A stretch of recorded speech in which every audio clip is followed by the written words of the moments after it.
Welcome to the Aced It podcast, where we turn science into sense. This is the 14th season of Aced It, and we are so incredibly grateful that we are able to deliver rich scientific content to you in a usable and understandable way.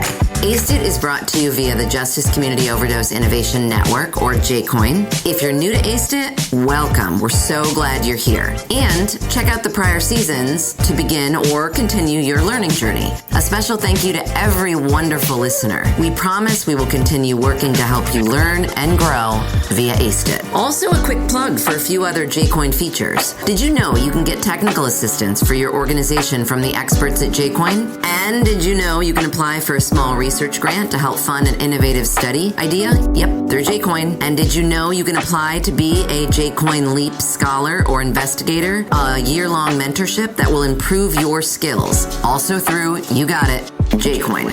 If any or all of these exciting offerings sound interesting, check out our website, JCOIN-CTC.org, and learn about the many JCOIN courses, products, and opportunities beyond Aced It, all designed to translate science into sense for you. With that, I am honored that you're with us. I'm Danielle Rudes, your host, and this is Aced It. Welcome to episode 3 of season 14 of the Aced It podcast, about the stories we tell about drugs and overdose. This season, we're exploring the narratives told about drugs and overdose, who gets to tell them, and the narratives they choose to spread. Ultimately, these narratives shape stigma, guide policy responses, and affect access to treatment. Today, we're going to talk about social media framing. Platforms like Reddit, Twitter or X, TikTok, Instagram, and Facebook have all become central spaces where people talk about drugs, recovery, treatment, and overdose. These conversations can be supportive, educational, and community building, but they can also spread stigma, misinformation, and harmful narratives. And the research on this subject suggests something important. The way drugs and overdose are framed on social media can influence how people understand addiction, whether to seek treatment, and how policymakers respond to the overdose crisis. So, today we're going to look at what researchers are learning about how drugs and overdose are talked about online, and why those stories matter. Let's get into it. Across many studies, one thing becomes pretty clear very quickly. Social media is often a place where people talk openly about their struggles with substance use.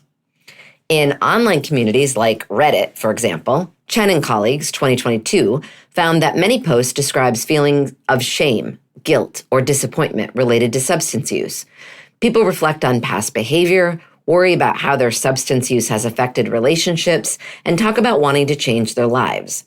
So a lot of the conversation online is shaped by internalized stigma, people blaming themselves or feeling ashamed about their drug use. Another theme that shows up often is fear of being judged. Many Reddit users talk about hiding their substance use because they worry about losing their job, disappointing family members, or being labeled as an addict. Even when someone hasn't actually experienced discrimination, the expectation that stigma might happen still shapes how they behave. At the same time, these online communities can also be places where people support each other. People share advice about recovery, talk about withdrawal experiences, and celebrate milestones like, quote, 30 days sober or, quote, 6 months clean, unquote. So in some ways, social media becomes a place where people find support and connection around recovery. But alongside those supportive conversations, there's also a lot of stigma and misinformation online, especially when it comes to addiction treatment. Durkar Sereddy and colleagues, 2021, analyzed thousands of tweets about medications used to treat opioid use disorder, like methadone and buprenorphine, and found that negative attitudes toward these medications were very common. Many tweets questioned whether medication-assisted treatment is legitimate recovery. Some suggested that people should quit drugs through willpower alone rather than using a medication. Others framed addiction itself as a moral failing rather than a medical condition. These narratives matter because they can influence whether people feel comfortable seeking treatment. And large-scale research examining millions of social media posts has found similar patterns. El-Sharif and colleagues 2024 found that across platforms like Twitter or X, YouTube, and Reddit, there are widespread myths about addiction treatment, including claims that addiction is simply a personal choice or that medications like methadone or buprenorphine are worse than the drugs they treat. Some posts also promote unproven alternatives as quote-unquote cures for addiction, even though these treatments lack strong scientific evidence. Because social media platforms tend to amplify content that gets strong reactions, misinformation can spread quickly and shape how people think about addiction and treatment. Okay, so we should probably also talk about how social media can shape how drug use itself is portrayed. For example, Sharian and colleagues 2018 analyzed Instagram posts related to codeine misuse and found that many images depicted codeine mixed with soda, often called quote-unquote lean, and frequently paired with alcohol, cannabis, or references to popular cultural music. When these kinds of images show up repeatedly online, they can make certain forms of drug use seem more normal or appealing, particularly to young audiences who encounter them often on social media. I should also probably mention that social media plays a big role in shaping how people think about the overdose crisis itself. In a study examining highly shared posts about fentanyl on Facebook and Instagram, Krasovich and colleagues 2026 found that many of the most widely shared posts framed the crisis through a criminal legal lens. Many posts focus on drug seizures, arrests, or law enforcement activity. In these narratives, blame was often directed at drug dealers or traffickers. Meanwhile, factors that research has shown played a major role in the opioid crisis, like pharmaceutical companies or healthcare systems, were rarely mentioned. And something else stood out. Public health responses were largely missing. Mentions of naloxone appeared in fewer than 9% of the posts, and medications used to treat opioid use disorder appeared in only a fraction of highly engaged posts. So even though effective tools exist to prevent overdose, they often receive much less attention in social media conversations than stories about crime or punishment. But at the same time, social media can also be a place where people try to challenge these narratives.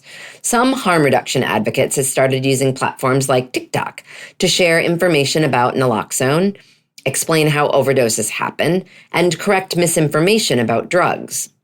Schlossler and colleagues 2024 found that TikTok features like hashtags, duets, and algorithm-driven feeds can help harm reduction messages reach new audiences.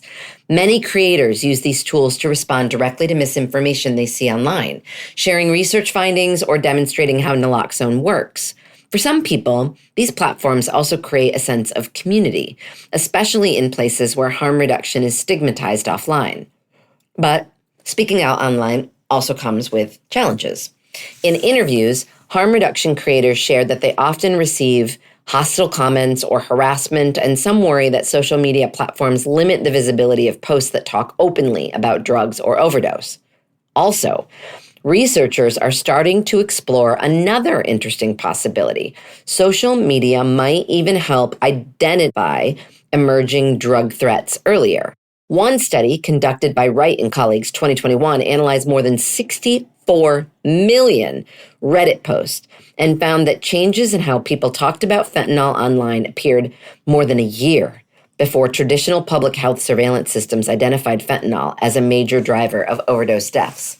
By analyzing patterns in language, specifically how often drug names appeared alongside words related to overdose, researchers were able to detect changes in the drug landscape earlier than traditional surveillance systems.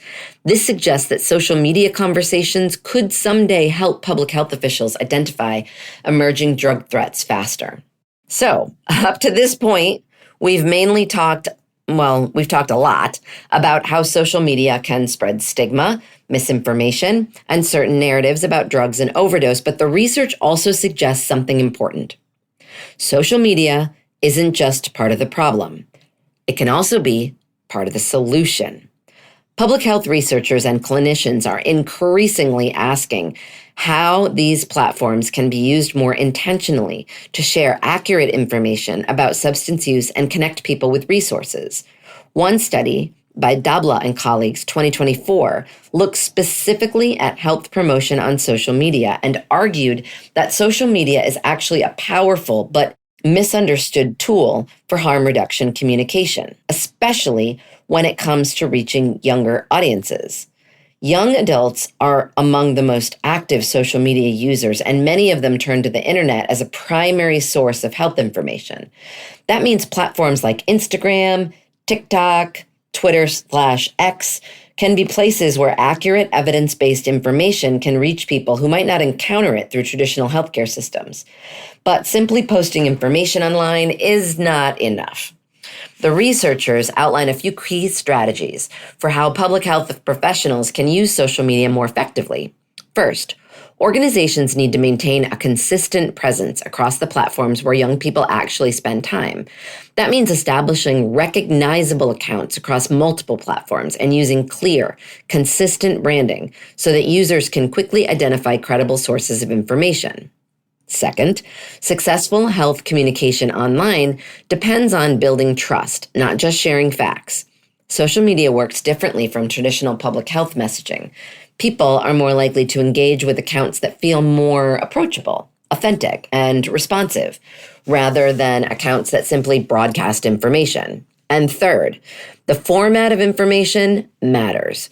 Young audiences often consume information through visual and interactive content, things like short videos, graphics, infographics, and interactive posts. So, effective health communication on social media needs to match the way people already engage with content on those platforms.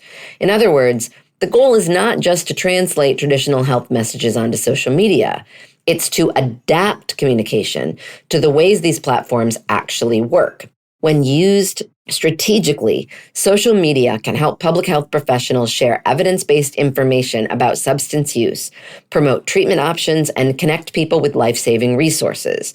So, while social media can spread stigma and misinformation, it can also create opportunities to challenge harmful narratives, to support people in recovery, and to make harm reduction information more accessible. Okay, so what does all this mean? Well, social media has become one of the main places where people learn about drugs, talk about addiction, and share stories about overdose. Those stories can reinforce stigma or challenge it. They can spread misinformation or share life-saving information. They can frame addiction as a personal failure or as a public health issue. And because social media reaches so many people so quickly, the narrative or narratives that spread online can shape how society responds to substance use, which means that when we talk about the overdose crisis, we're not just talking about drugs. We're also talking, pretty often, about the stories we tell about them. Thank you so much for listening to the ASTIT podcast. We love hearing from you, so if you have comments, topics to suggest, or some science you'd like us to cover in a future season, please write to me, Danielle Rudes at Sam Houston State University. My email is drudes@shsu.edu. And of course, thank you to the Justice Community Overdose Innovation Network, JCOIN's Coordination and Translation Center, funded by the National Institute on Drug Abuse, housed at George Mason University, where this podcast originated. Thank you to our fabulous scriptwriter team and also my fabulous doctoral students at Sam Houston State University, Bryce Kushmerik-McCune, Jalen Magana, and Alexa Mata. And a huge and a heartfelt thank you to the team at Slonky LLC for their wonderful podcast production as always. Tune in again soon for another episode of ASTIT.